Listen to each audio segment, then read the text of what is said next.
Hello, everyone.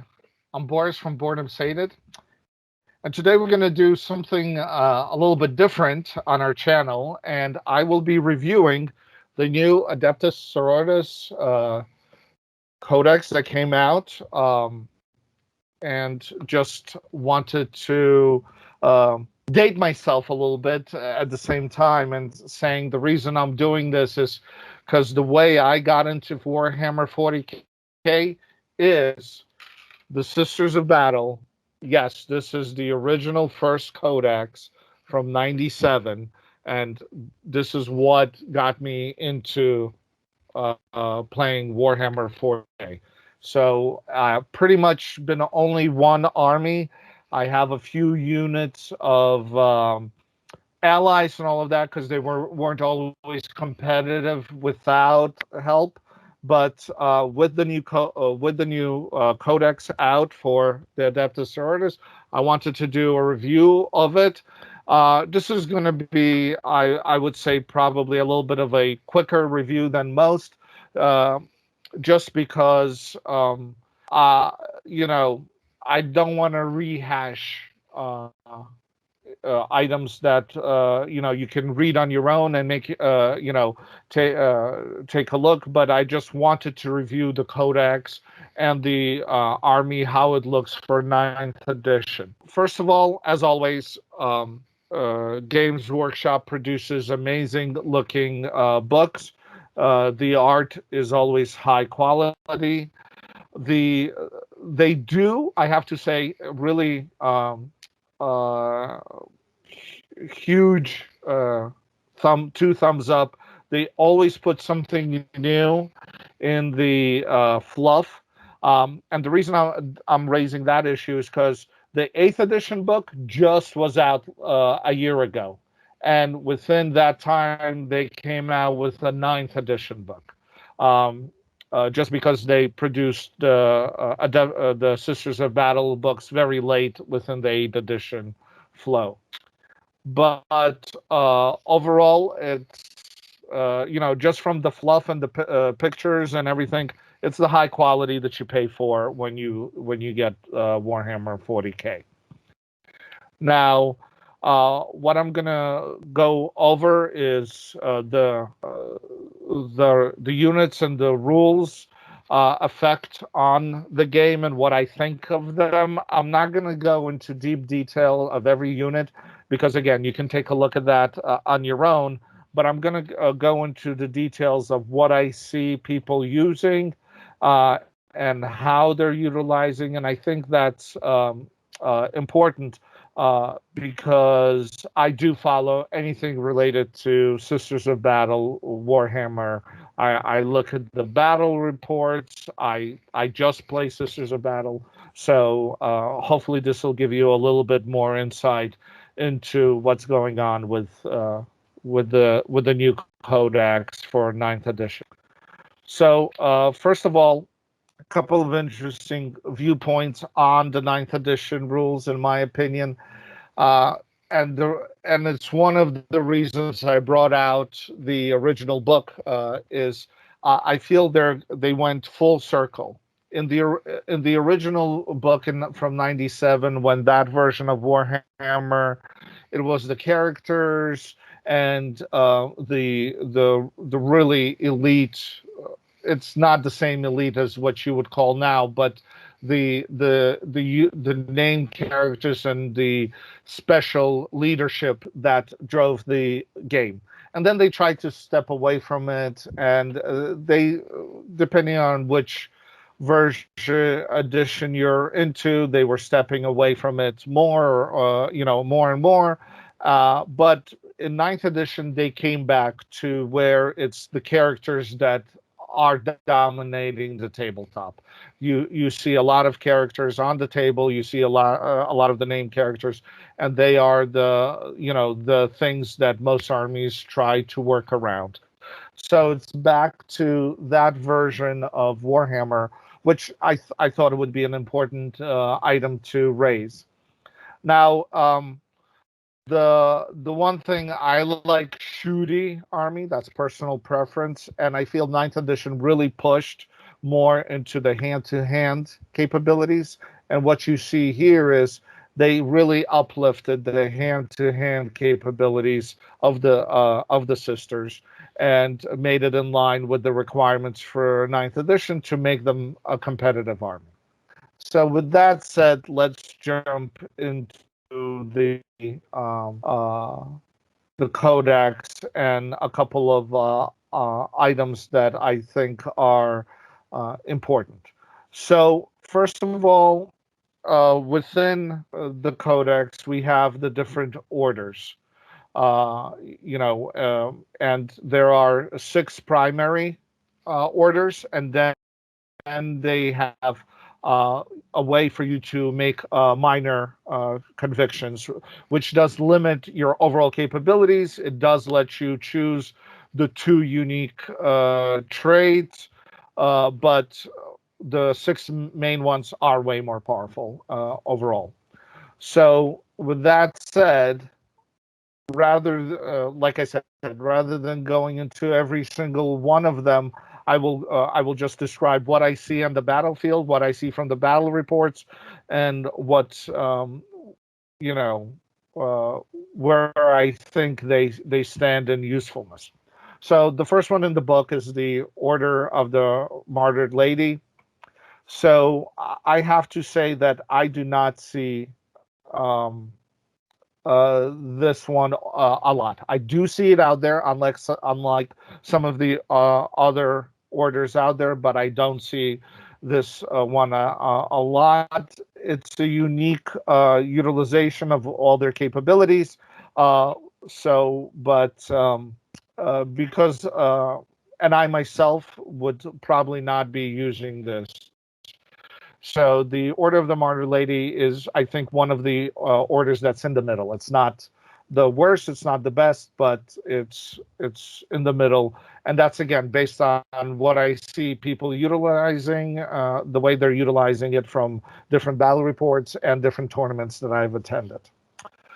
Um, the next one is the Order of the Glorious Heart. Now, this one is probably just in line with the Order of the Martyred Lady, and the reason this one is in line, but uh, uh, probably in line as in the order of it, but probably a little bit weaker, is because its capabilities are enhancing the warlord, and which is in most cases one of your characters.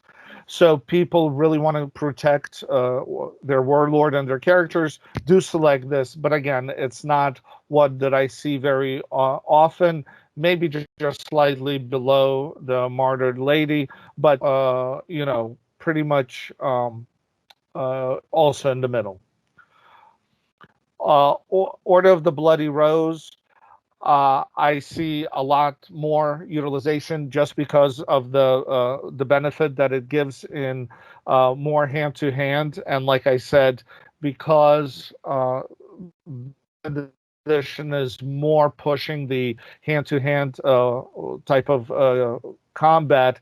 This one is used more often and is one of the top orders that's utilized.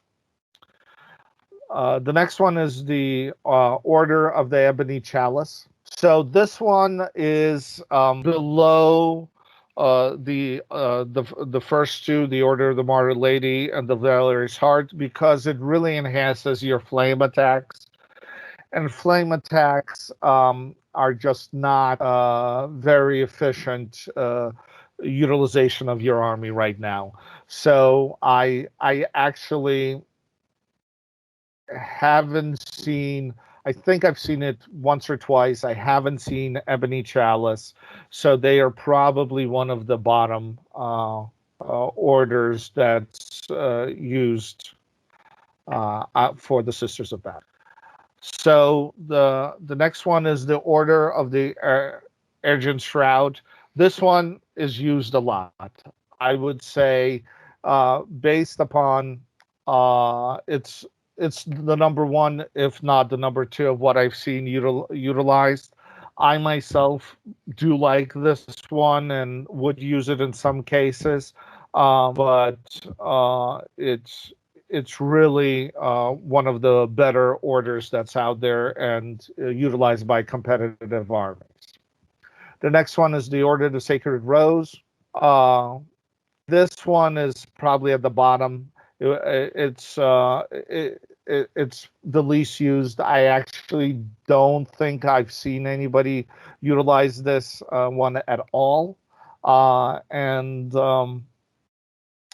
just one of just probably the overall utilization. It's interesting. But I really see why people aren't utilizing it as often as places. Did I skip one? Let's see.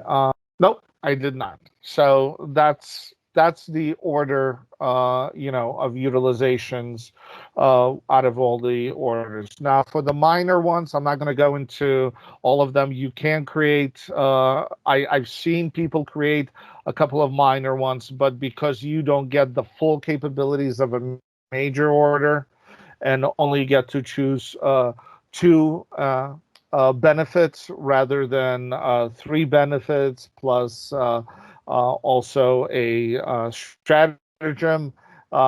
Just, uh, People, I think, try to utilize them, but it's not as efficient as one of the major orders. Now, the stratagems have changed, and I'll just go over two stratagems that I think are are really important to the overall sisters. The first one is the one that lets your exorcist shoot without line of sight, which is it is a bit of expensive. It's 2 command points, but not needing line of sights and being able to shoot with your exorcist is really huge, especially if you go if you're going first and somebody's making sure that knowing that they're going to be shot off and are covering their most important units. This one utilization really can give a value add to the sisters, which is really important, and it's really increased the value of the exorcist, even though they decrease the overall power. And I'll go into that when we go over what I see people using for the units. The other one they nerfed, in my opinion, really takes away the utilization of the Inferno pistols, which were one of a huge benefit to when you're using your deep strike with your flying units, and really utilization of that stratagem allowed you to jump in and be effective without being overrun. And now that they removed the increase of 6 inches to your shooting when you use that stratagem, it really changed the whole strategy and utilization of the jump packs and the deep strikes, and bringing in those units from the reserve. So just a quick viewpoint about the stratagem. Now, so the next item is they kept a lot more the utilization of all of their faithful activities, and in that they have the blessings of the faithful, which really adds more significant capabilities to the sisters. And they added something that I feel is really interesting: the Hymns of Battle, which introduces a significant more value to your priests. The new Dogmata unit, sort of heroine, and your religious, your ministries within the unit. Some of the hymns are very useful, especially in combination with which order you utilize, and adding now a priest with a specific order really becomes useful. So now they added a really interesting, decision that you have to do. Do I, for these extra points, do I position even a bigger benefit to my certain units within my army to really make them powerful? And I think that's really the benefit of any codex, to give you sort of that decision making to produce multiple types of combinations rather than that one winning combination that everybody always selects if you don't have these choices. So that, I think, really increased the value of the army. So with that, let's go over the units, and I will give you what I see. People, from battle reports and utilization, and how do I see them, in them being useful within the army list. So first of all, just in the same order that they are in the book, we'll begin with Morvana Vale. She is a brand new unit. She is in power armor, pretty much. And I have to say that it is a very, very, very good unit. And again, this is a named character. So having, named characters on the table is what they're pushing for. Setting up your army around named characters is what ninth edition is like. And Morvana is a really tough unit and a really good hero, even for her high point value. The most interesting item is that she takes half the damage that's allocated to her. So when you have multiple wounds item, it's really efficient. Reduces the damage in half, and you'll see a lot of this happening within the Sisters book, where there are items which reduced how much damage is allocated to named characters. The next is the Canoness. I really don't think they changed or gave any sort of significant value from to her from previous editions. She's still really good for her point value, but it becomes a hard choice when taking her as a headquarters versus a named character. And I really think the named characters are much better than the canonists. The one item I wanted to add, what do I see in armies?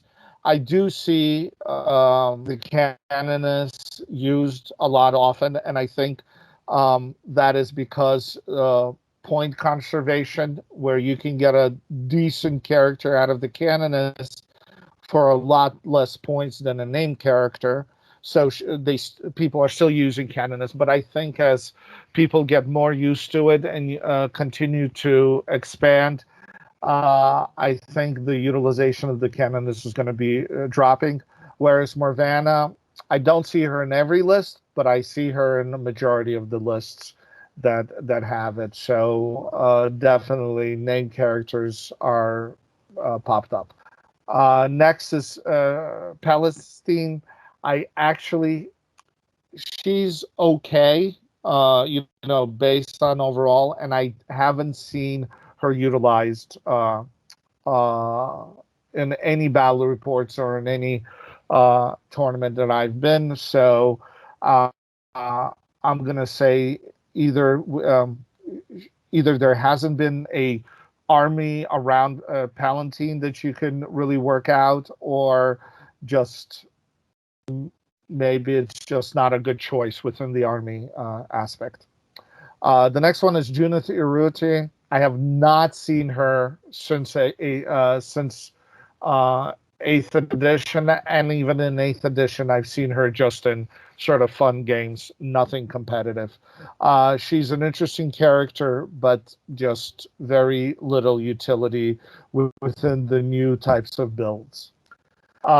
Then we go into the missionaries. Just like I said, because of the Heims, there's now a significant value to them. They're still not great as individual, but because they add those specific bonus.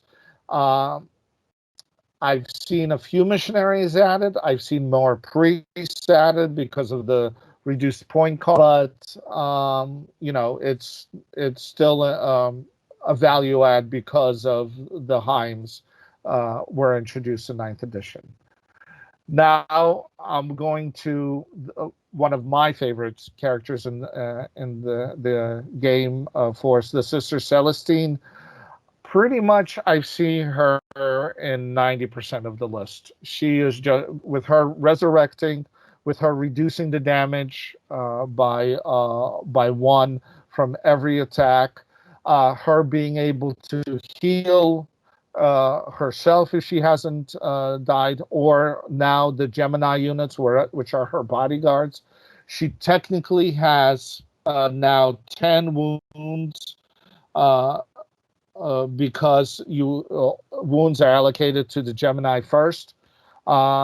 It's just a overall one of the best point for point named characters, I think, in the game, not just for the sisters. And I've seen only a few lists that don't have her. Trying to say Catherine, I like this. It's a bit more expensive. I do see it in lists, not as often as I see Celestine, but there is really value, especially the way they build it out for the hand-to-hand utilization. A lot of lists that uses Repenta with the other melee units do put in Saint Catherine in to do all the assists, and it's just a block that's devastating and attracts fire. I have to say, just slightly over 50% of the lists I've seen utilize this. The next is Ephraim Stern and Kjal the Bloody Tear. Have not seen them used in any list so far.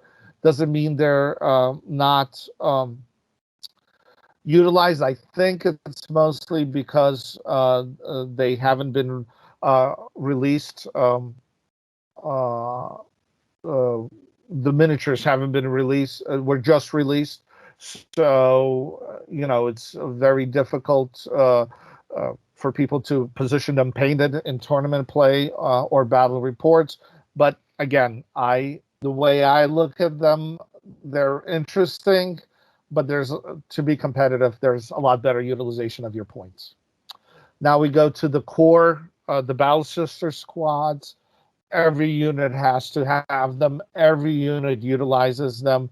One of the most used orders, which is the Order of the Argent Shroud, which allows you to move and not count as moved for your shooting phase.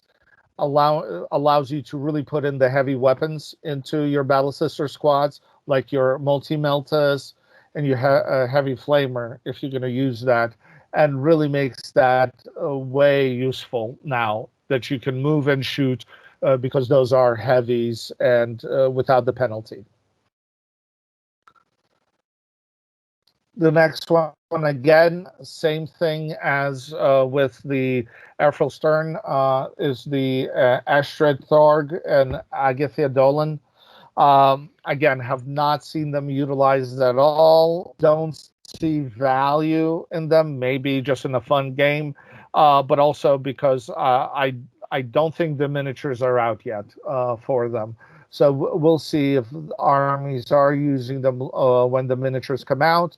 It might be fun, but I really don't see them used at all currently. Now, for the Magifier, this is one of those that's 50-50, depending on if the army is heavy on benefiting with the rites and the holiness, then you will see a Magifier. If you don't see the army utilizing those, you won't see a Magifier. And again, it's just the point utilization.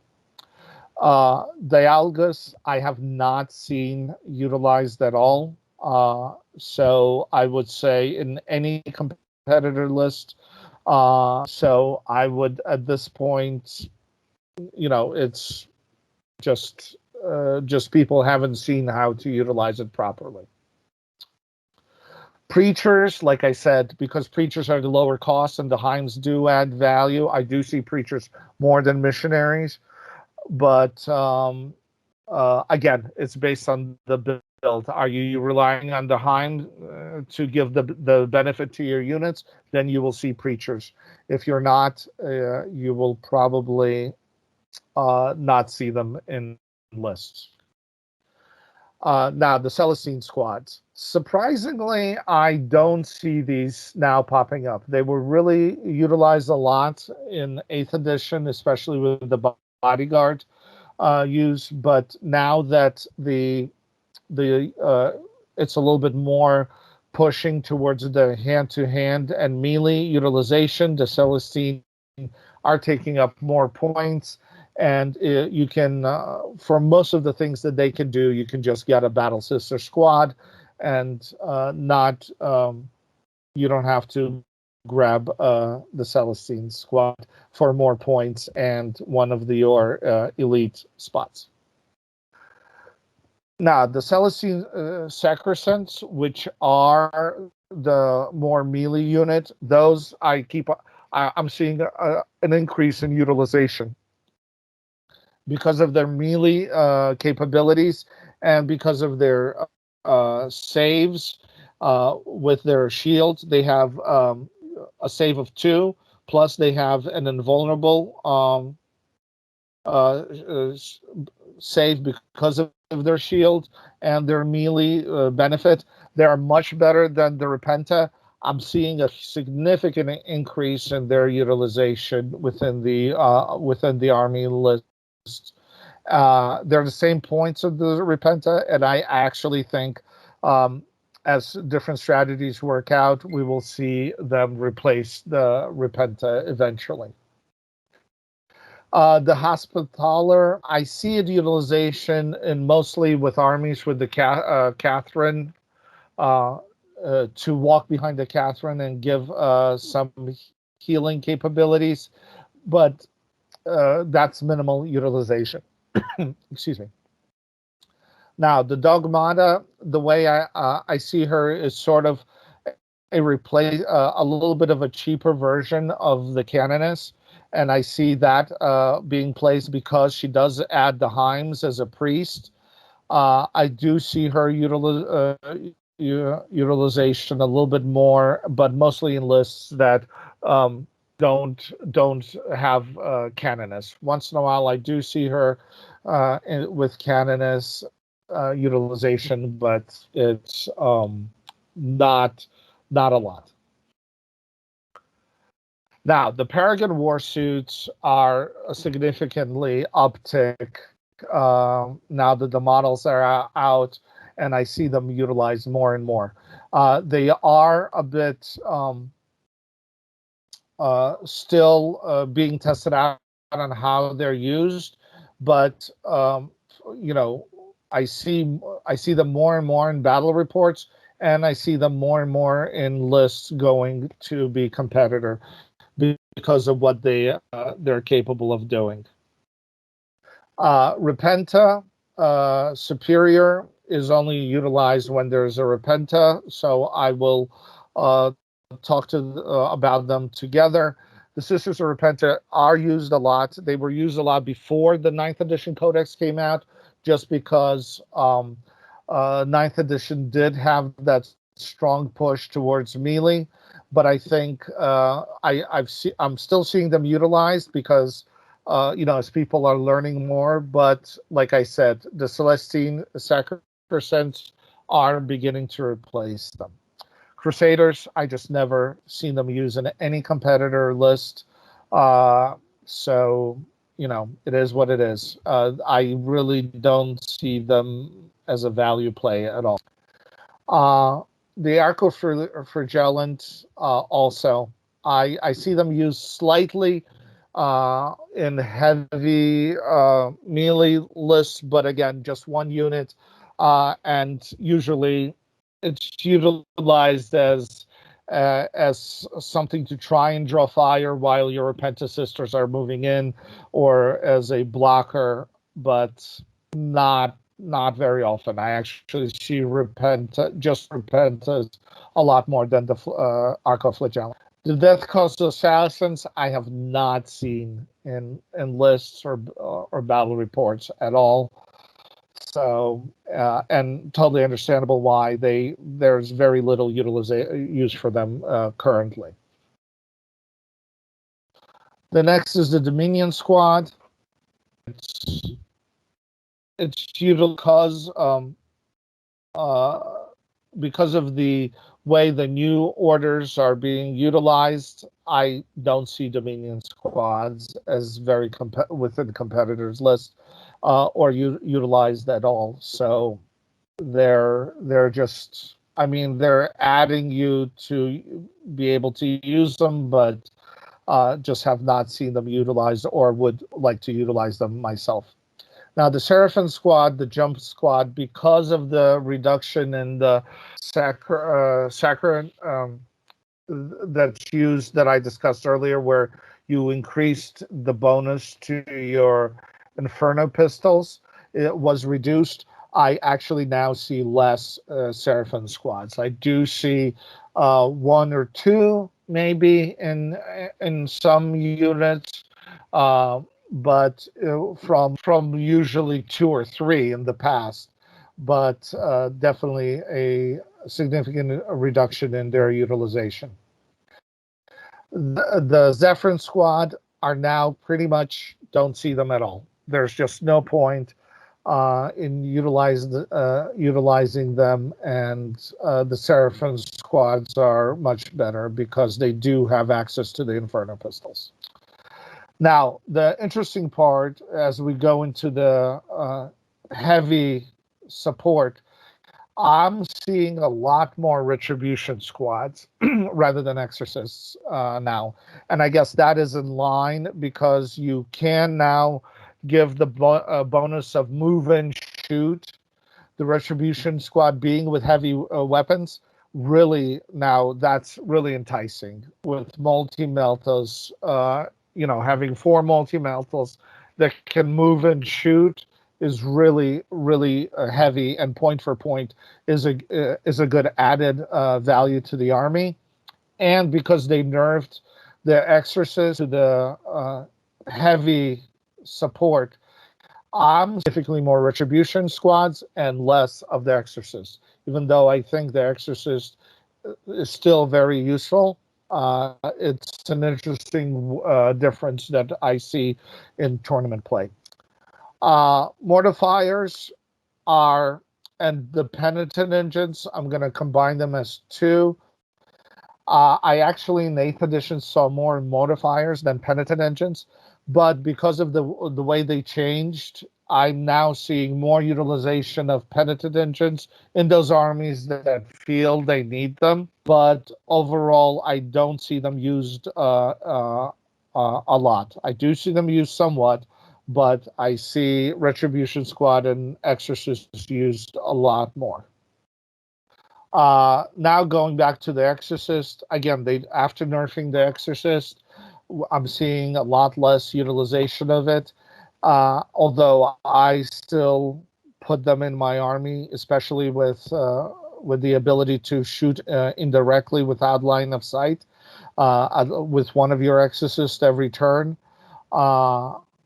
I still put them in, but we do see a significant reduction in the utilization of the Exorcist.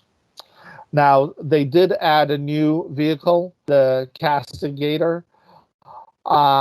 I am not. I have not seen anybody utilizing it, even though you can grab a tank from the guards or the a tank from Space Marines and replace it, even though the model isn't out.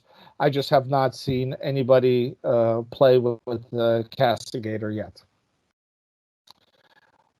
Next, we'll go into the rhinos. Rhinos have always been part of the army, are a necessity, and I have not seen any change in their utilization. Those armies that rely on them still rely on them lists, and there's no significant changes. There's no real changes within the rhino itself, so it's still a useful transport for your your infantry. The emulator, I've pretty much based upon everything that's happened, do not see competitor lists with emulators at all. I do see them in battle reports here and there, but only one. But as a competitive list, I do not see emulators at all. So with that, we go into the final item, which is the Battle Sanctum. Even though the bonuses are really good, I just don't see them used in competitor lists. I do see Battle Sanctum used in some battle reports, I guess, just as fun aspects, but not in any competitor list. And the benefits are not are good, but they're not some of the best compared to some of the other armies' terrain pieces. So that pretty much sums up the quick review of the new codex. I'm very happy with the way it was done. 8th edition was a very strong army. I think the way they tweaked it in 9th edition did not take away anything significant from the overall army list, and they did push it more in line with what 9th edition requires to be competitive. I know, based upon the results of all the latest tournament, Dronkeys are the top lists, but for sister lists, they are, I think, competitors, and as people get used to the new heroes and how to utilize them, you will see them utilized a lot more often, and might come in in the top 5 for tournament play as well. Well, that is my review of the new Adepta Soroitas Codex. I hope you like it. Please subscribe. Please dislike. Tell me what you thought of this. Tell me if you want a review of any of the other codexes. I'll go out, take a look at them, and do a review for it. Do you want a review of Warhammer 9th edition? Let us know in the comments. And this is Boris from Boredom Sated. Thank you.